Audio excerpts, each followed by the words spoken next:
Hello girls, let us start with the drafting of the shirt step by step. I will show you all the drafting for both the front as well as the back since the steps are a little different for both. Let's get started. Go. Right, let's get started. So here I have the basic block which is traced and cut out to shape. So now you need a blank sheet of paper on which you are going to trace the outlines of the basic block. So here we have the outlines traced. The first step in converting the basic block to a shirt draft is going to be the extension of length. Here we are not going to extend as much in the frock draft. We will extend here down only by 4 inches, which is going to be the size from waist to the hip length, because that is what is going to be the shirt length.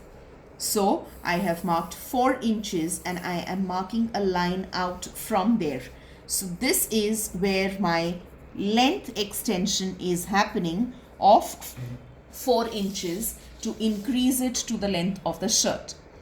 The second step, since it's a male garment and we do not want the shaping at the waist, we will go to the underarm point where the arm ends and the side seam begins and drop a perpendicular down a straight line which is going to be at 90-degree angle to the baseline right up to the 4-inch mark. So this is where my new side seam is going to be. So this is my side seam.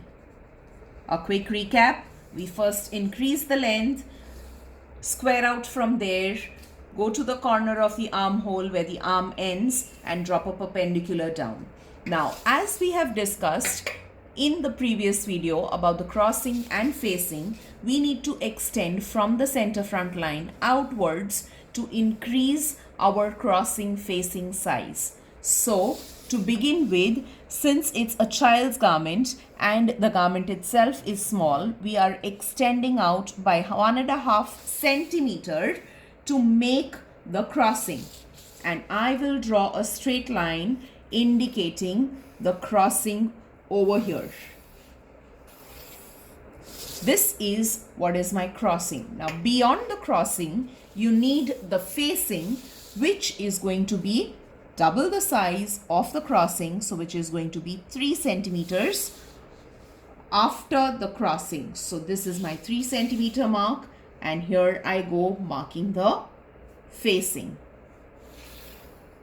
Now if you realize, I have marked it from the neck area right up to the lower line till where my hemline is supposed to be or where the hip line is. So I am extending it out to complete the crossing and facing area also, and that is most of the changes which are required for the front draft. Go. We have completed the inking of the draft. Let us just run through and see the inking. Neck, as you all know, shoulder, arm remains the same as is for the basic block. The side seam is what we had marked down from the corner of the arm down in a straight line, that is the side seam. This is the hemline, which was where the hip is. This is the extension of the length. This black line is what is our center front. Beyond that, we marked the crossing and the facing. So this is where my crossing is. This is where my facing is. Now, if you realize, I have written selvage over here because this line, which is the red solid line for cutting, we will place this line on the selvage of the fabric when we are cutting it out so that we do not have any raw edges here.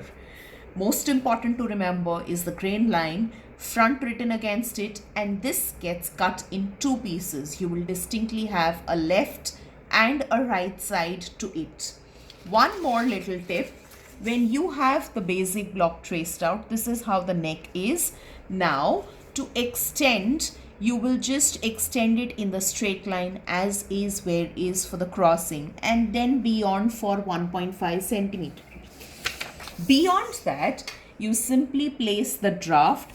This is the right side of the draft. I have turned it around and placed it, and I have traced the neck shape from the basic block draft itself, so that when you turn the fabric in, it folds in correctly in place.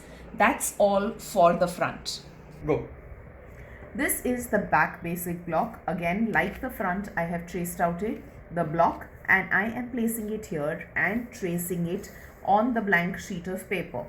I have already done that for you like earlier. Now, what are the changes that we are going to do in the back shirt?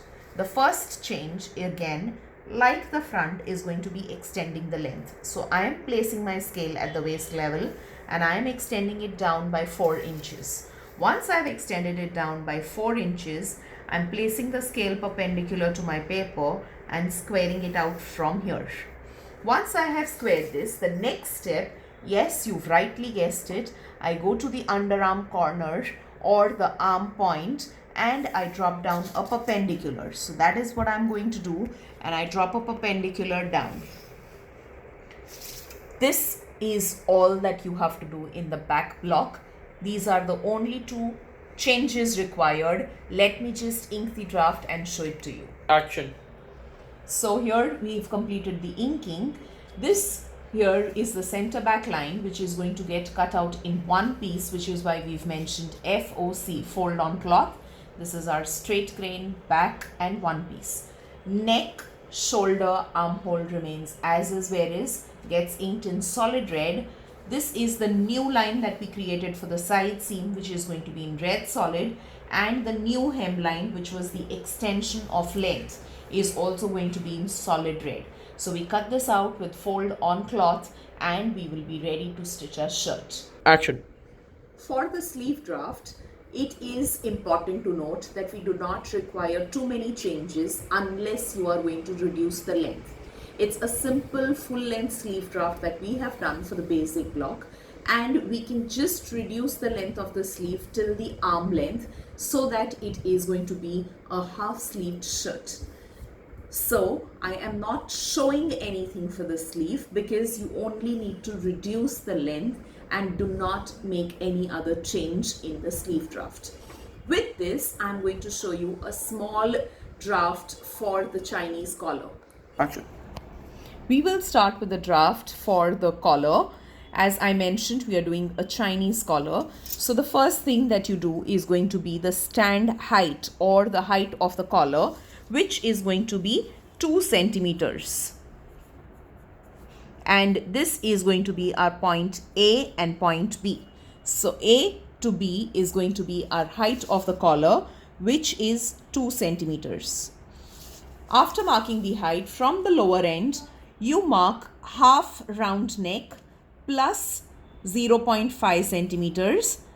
This is going to be from B to C. So from B to C, you mark a measurement of 3 1/4 of an inch.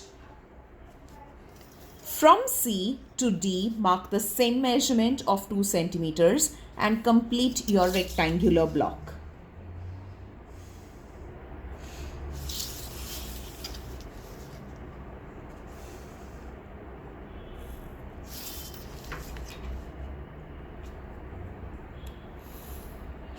So this is where my D is, and I have completed the rectangular block. Now, to take it further, to give it a shape of the collar, we will mark the midpoint of AD and BC.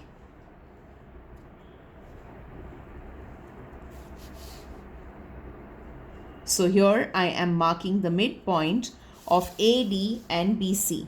Once I have marked the midpoint, from point D, I will go up by 0.5 centimeters and extend it higher, naming the point as E.